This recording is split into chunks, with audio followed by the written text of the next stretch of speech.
Hey fam, welcome back to Marie's Kitchen. Y'all, it has been so cold in Cali lately, so what better time to make my vegan chili and cornbread, chili beans that is. So here are some of the ingredients you're gonna need. If you guys wanna see how I make it, keep watching.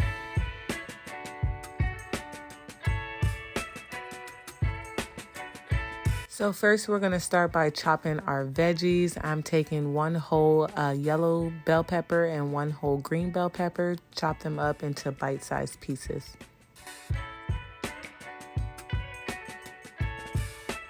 Next, I'm chopping up an onion, one whole onion. It doesn't matter what kind, and also mushrooms. Mushrooms are optional, but I think they add a lot of texture and flavor to this chili, so definitely recommend.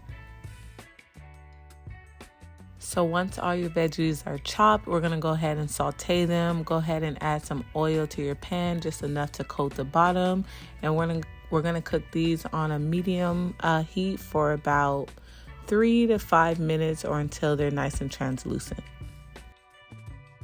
So while the onions and peppers are cooking, I'm going to add a little bit of seasonings. I'm adding garlic and onion powder, salt and pepper, and I'm just seasoning in layers, and this just helps with the flavor profile.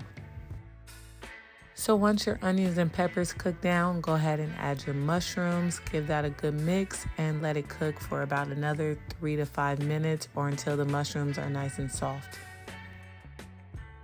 So I also added some garlic last minute, but once your onions, peppers, and mushrooms look like this, you want to go ahead and add your plant-based meat of choice. Go ahead and give that a good mix and let that cook for about another 10 minutes or so. So once your plant-based meat cooks down a bit, we're going to go ahead and season it up. I like to use these chili packet mix. I use the spicy and the mild, also with my own seasonings, and these are really, really good. I use the entire pack of both of these mix. They're not salty at all. Plus, we're going to be adding a lot of veggie stock and our own seasonings as well. Next, we're going to add one whole 28-ounce can of crushed tomato sauce and 1 can of diced tomatoes.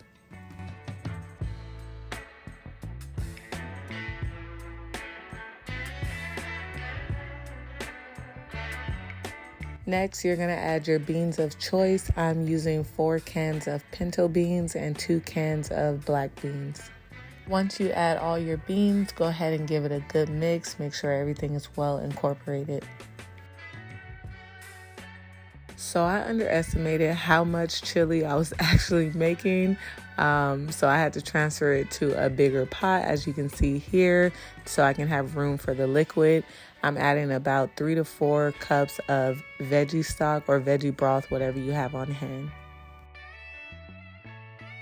So once you add your liquids, we're going to go ahead and season it up a bit more. And I'll have a full description of all the seasonings I'm using, but I'm just adding some more onion and garlic, mushroom seasoning, a bay leaf, chili powder, of course, and some other seasonings as well. So everything will be listed down below. Oh, and brown sugar is a must in your chili. Definitely add the brown sugar. Not too much to make it super sweet. You're just kind of cutting any of the bitterness. So once you add all your seasonings, go ahead and give it a good mix. Make sure everything's well combined. We're going to go ahead and cook this on a medium heat for about 45 minutes or so. But make sure you're constantly checking and mixing it thoroughly every 10 to 15 minutes. So once most of the liquid evaporated, I put it back in the original pot I had it in so you guys can have a better view. But this is how it looks. It thickened up a lot. If you want it thicker, you can let it cook a little longer, or you can also add a cornstarch slurry, which is just equal parts water and equal parts cornstarch. Add that to it and it will thicken it right up. But this is how my chili's looking.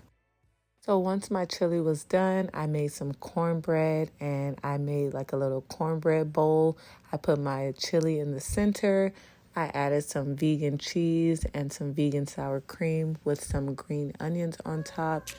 Y'all, this was so good. I mean, it definitely hit the spot with these cold LA days. If you guys are craving chili, this is your sign to go ahead and make some. If you guys enjoyed this video, definitely give it a thumbs up. Subscribe if you haven't already. Turn on your post notifications. That way you know whenever we're posting a new video. And I'll talk to you guys later. Bye.